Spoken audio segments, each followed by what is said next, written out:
They looked like the perfect home renovation couple, smiling on camera, matching energy, big promises.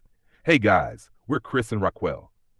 But behind the TikTok filters and home improvement dreams, over 40 families were quietly losing their homes, their savings, and in some cases, their entire financial future.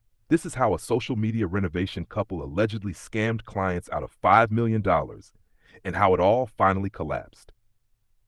Chris was around 30 years old when this story really began.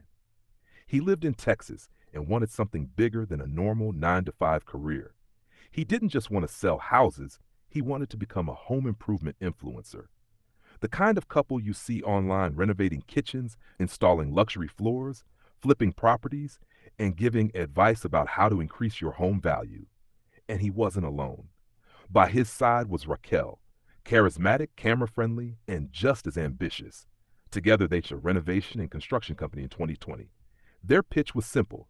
They would remodel your home, kitchens, floors, garages, additions, all at a competitive price. To build trust, they marketed themselves heavily on social media. Clean branding, professional videos, smiling introductions. They positioned themselves as experts. Chris, who worked in real estate and had some construction knowledge, began presenting himself as something more impressive. A licensed architect, he hinted at it in his bio.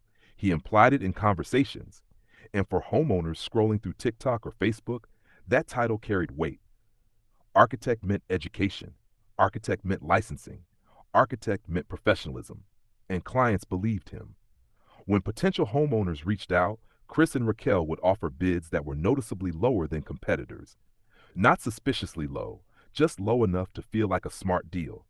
4 to 6 months, Chris would promise. That's how long the renovation would take. To begin, clients needed to pay a deposit. Standard practice in construction. So they paid. And at first, everything seemed fine. Demolition would start. Materials would show up. Subcontractors would begin working. But here's where the cracks formed. Chris didn't personally handle most of the technical work. Instead, he hired subcontractors, often the cheapest ones he could find. And sometimes he didn't pay them. When subcontractors weren't paid, they stopped showing up. When they stopped showing up, projects stalled. Homeowners would walk through their houses and see half-installed floors, missing windows, exposed wiring, framing without drywall. When they called Chris, he had answers ready. Totally normal delay. Supply chain issues. Construction always runs behind. And because construction does often run late, many homeowners believed him. They continued making payments. Meanwhile, new clients kept signing contracts. New deposits kept coming in. The company grew, at least on the surface. But behind the scenes, unfinished homes were piling up across Texas. Families had moved out during renovations and were now living in rentals while their houses sat incomplete. And slowly, some of them began to realize this wasn't just bad project management. Something was seriously wrong. The complaints didn't start all at once. They started quietly. A missed deadline here, a subcontractor disappearing there, a kitchen that never got cabinets. At first, each homeowner assumed they were unlucky. But Chris and Raquelle weren't just juggling 1 or 2 delayed projects. They were juggling dozens. Over time, more than 40 different families would claim they paid the couple for major renovations that were either poorly done or never completed at all. And these weren't small jobs. Some families paid tens of thousands. Others paid hundreds of thousands. In total, investigators would later allege that roughly $5 million flowed through Chris and Raquelle's operation. So where did the money go? Not into completing projects. Records later showed massive personal spending. Over $80,000 spent on online shopping, tens of thousands used toward their mortgage, money spent on cosmetic procedures, lifestyle upgrades. While families were stuck with exposed studs and uneven flooring, Chris and Raquelle were living comfortably. One homeowner was reportedly hit so hard financially that he had to file for bankruptcy. Others were displaced from their homes entirely. And the construction quality? In some cases, it wasn't just unfinished, it was dangerous. There were reports of uneven floors, mismatched door frames, faulty wiring, garages built without proper structural support. City inspectors eventually issued hundreds of code violations tied to their projects. Hundreds. Still, early reports to police didn't gain traction. When homeowners called authorities, the response was often the same. This sounds like a civil dispute. Contractors not finishing jobs is unfortunately common. Police didn't initially see the full pattern. They didn't realize that dozens of families were telling the exact same story. Meanwhile, Chris and Raquelle kept signing new contracts. New deposits funded old problems. Old problems were abandoned.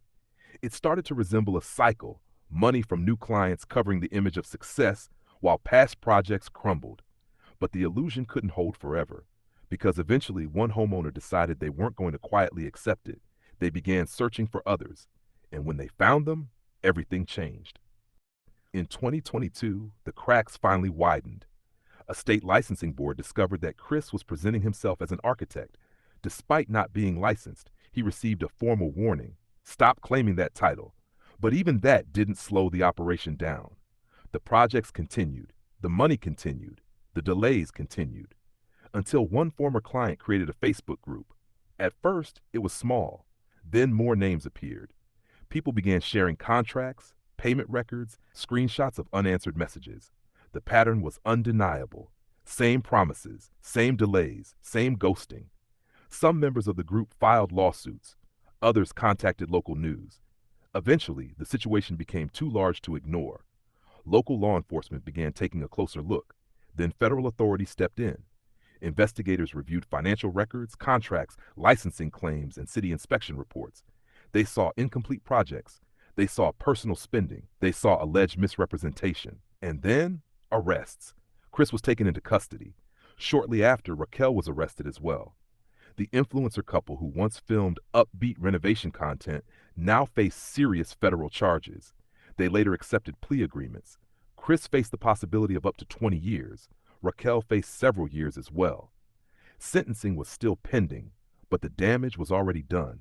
More than 40 families, millions of dollars, homes left unfinished, savings drained.